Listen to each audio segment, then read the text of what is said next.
Hello students, welcome to our new video. In this video, we are going to discuss a question from NCERT folder. The question is convert 2 days into seconds. 2 days को हमें seconds में convert करना है. ये question एक topic है unit factor, उससे लिया गया है. Okay, so हम देखते हैं हम क्या करेंगे.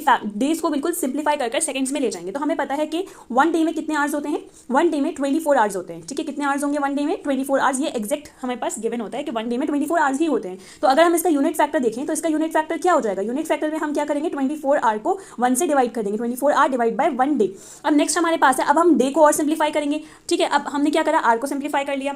अब आर को कैसे सिंप्लीफाई कराएंगे. 1 आवर में कितने मिनट होते हैं, 1 आवर में 60 मिनट्स होते हैं. ओके, 1 आवर में 60 मिनट है तो इसका यूनिट फैक्टर क्या हो जाएगा. हम इसका भी यूनिट फैक्टर देख लेंगे. हम 60 मिनट को 1 आवर से डिवाइड कर देंगे. ये इसका यूनिट फैक्टर हो गया 60 मिनट डिवाइड बाय 1 आवर. अब हम क्या करेंगे, इसमें सबसे छोटी क्वांटिटी कौन सी है, मिनट. अब मिनट को भी हम सिंप्लीफाई कराएंगे. 1 मिनट में कितने सेकंड्स होते हैं, 1 मिनट में 60 सेकंड्स होते हैं. तो अब हम इसका भी यूनिट फैक्टर देख लेते हैं. यूनिट फैक्टर में हम क्या करेंगे, यूनिट फैक्टर में हम 60 सेकंड्स को 1 मिनट से डिवाइड कर देंगे. तो unit factor is equals to 60 second divide by 1 minute. अब हम बात कर रहे हैं, क्वेश्चन में ये था कि हमें 2 डेज को कन्वर्ट करना था किसमें, 2 डेज को हमें कन्वर्ट करना था सेकंड्स में. ओके, हमने यूनिट फैक्टर सबके चेक कर लिए. अब हम क्या करेंगे, हम 2 डेज नोट करेंगे. Now 2 days. अब हमें यूनिट फैक्टर हमें पता था फर्स्ट पार्ट में क्या था. अब डे का क्या आ जाएगा, हम इस तरीके से नोट कर, हमने यहाँ पे यूनिट फैक्टर इस तरीके से नोट करेंगे. 24 आवर डिवाइड बाय 1 डे है ये, 1 डे. ठीक है, तो यहाँ पर हम नोट कर देंगे 24 आवर डिवाइड बाय 1 डे. इसी तरीके से हमने यूनिट फैक्टर निकाल देना. इसका मेन कॉन्सेप्ट ये भी होता है कि हम डे से डेज कैंसिल कर देंगे. अब फिर हमने क्या करा था, आवर्स को सिंप्लीफाई करा था. आवर्स को सिंप्लीफाई हमने कैसे करा था कि हमने देखा था 1 आवर में कितने मिनट्स होते हैं, 1 आवर में 60 मिनट्स होते हैं. ठीक है, तो यहाँ पर हम वो नोट कर देते हैं 60 मिनट डिवाइड बाय 1 आवर.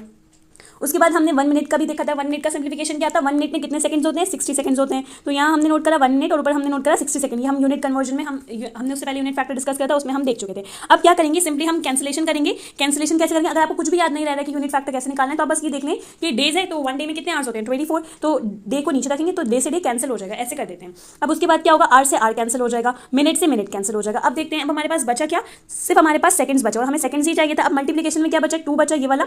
उसके बाद हमारे पास क्या बचा, 2 के बाद देखते हैं 24 है तो ये 24 बचा है हमारे पास. तो हम लिखेंगे 2 इंटू 24. तो हमने 2 इंटू 24 नोट करा. और हमारे पास क्या बचा, और हमारे पास 60 बचा तो हम 60 भी नोट कर लेंगे. फिर हमारे पास एक और 60 बचा तो हम वो भी 60 नोट कर लेंगे. ठीक है, जब हम मल्टीप्लाई कराएंगे हमें पता है 24 2 कितना हो जाएगा, 4 2 8 एंड 2 2 4 एंड 60 इंटू 60 कितना हो जाएगा, 3600 हो जाएगा. अब हम जब इसे मल्टीप्लाई कराएंगे तो हमारे पास आंसर आएगा 172800 सेकंड्स. जब हमने सबको मल्टीप्लाई करा दिया हमारे पास ये आंसर आ गया. अगर आपको यूनिट फैक्टर भी ध्यान नहीं रहता तो आप सिंपली इस तरीके से नोट करिए कि एक से दूसरा कैंसिल आउट हो जाए. मतलब डे ऊपर है तो डे यहाँ पर नीचे आ जाए. अब यहाँ पे ऊपर आर है तो यहाँ पर नीचे आर आ जाए. सो इस तरीके से हम नोट कर सकते हैं. तो ये हमने नोट कर लिया कि 1 डे में, तो हमसे पूछा गया था 2 डेज, तो 2 डे में कितने सेकंड्स होंगे, 2 डेज में 172800 सेकंड्स होंगे. ओके, 1,72,800 सेकंड्स होंगे 2 डेज में. Thank you.